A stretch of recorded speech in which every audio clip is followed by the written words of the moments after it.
In this GCSE Higher Maths video, we're going to start off by looking at number problems and reasoning. So let's get going.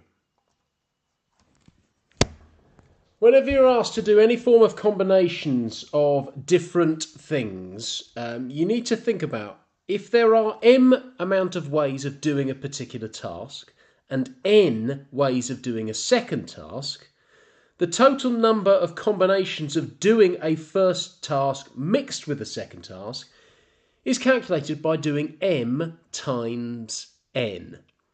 That can then be repeated in a number of different tasks, whether you have one task, two tasks, three tasks, and so on. So let's see how that works with this first example. So I have a garage selling 12 different models of car in 9 different colours. How many possible combinations are there?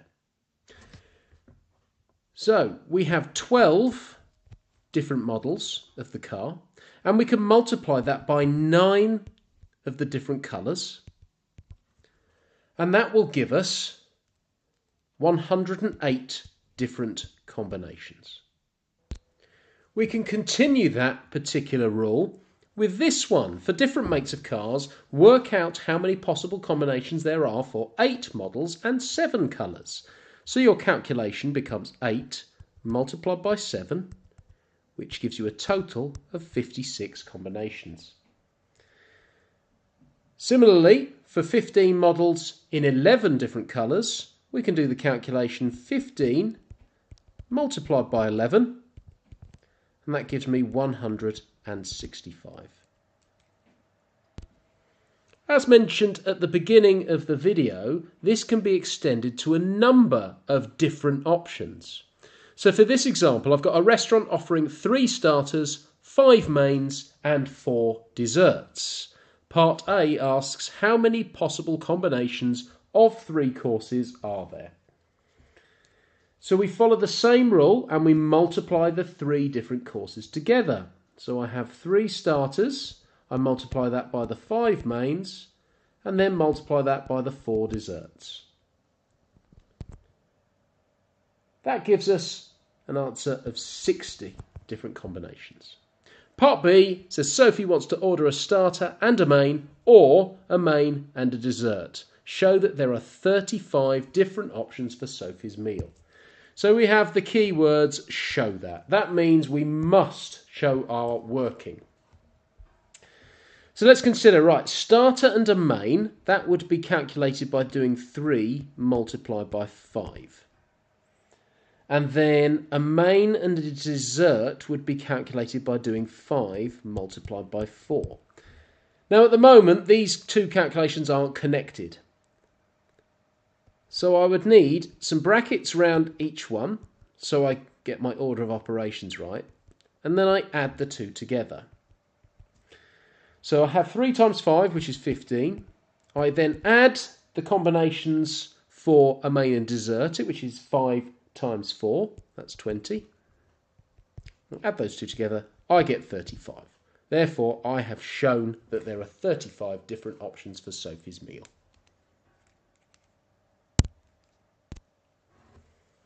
This next example is slightly different. Louise is buying a kitchen. A kitchen company sells 24 different cupboard styles and some different work surfaces. Louise says there are 420 different ways to choose a cupboard and a work surface. Could Louise be correct?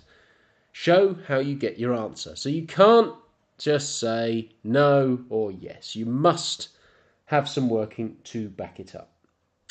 Well, for this one, to calculate the combinations, we do 24 multiplied by the work surface. Well, we don't know how many work surfaces are. So I'm going to say let W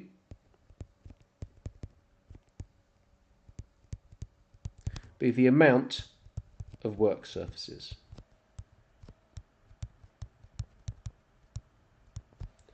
And then we can calculate what we would have. So we would do 24 multiplied by W, so that's 24W, and we are told that that gives us 420 combinations. Now if we solve this equation for W, we can then work out whether Louise is correct or not.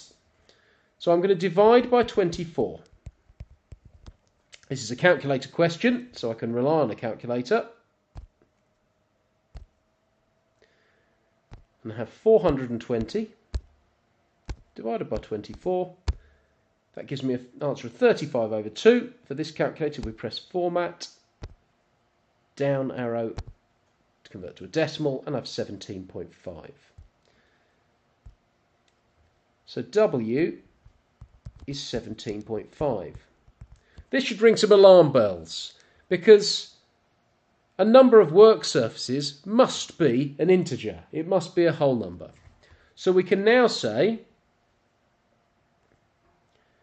Louise is not correct.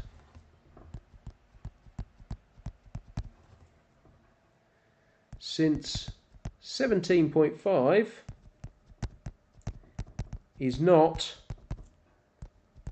an integer.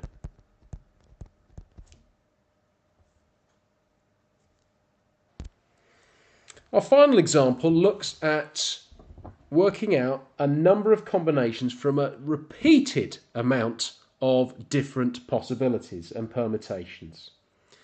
So we have a website requiring an 8-digit password with no repeating characters. Work out how many different passwords can be created, firstly using 8 digits.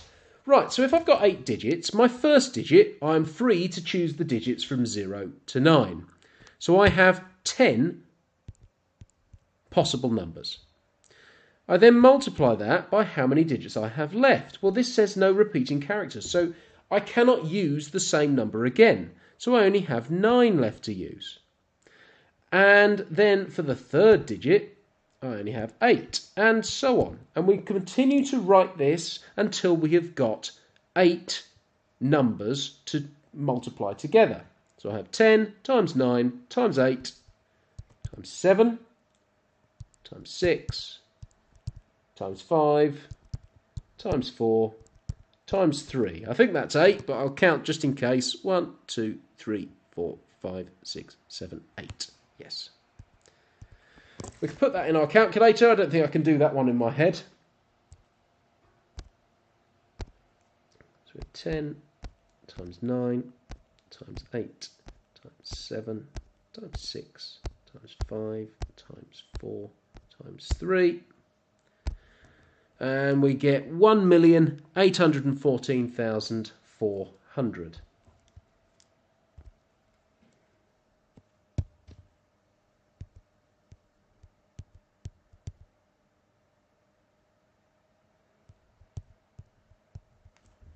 Okay. Part B, a little trickier. It says we have 2 letters followed by 6 digits. So, letters in the alphabet, there are 26 of them. So our first character in the password has 26 options. Our second character has to be a letter, but we can't have a repeating characters when we've got 25 left to use. Now we've used our letters, we can move on to digits. So my third character has 10 digits to choose from, fourth is 9, and so on until I have 8 characters.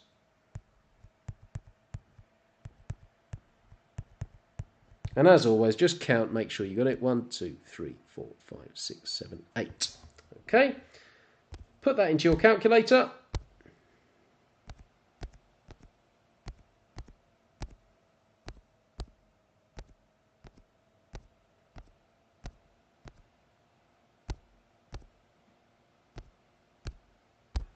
And we get a large number, 98,280,000.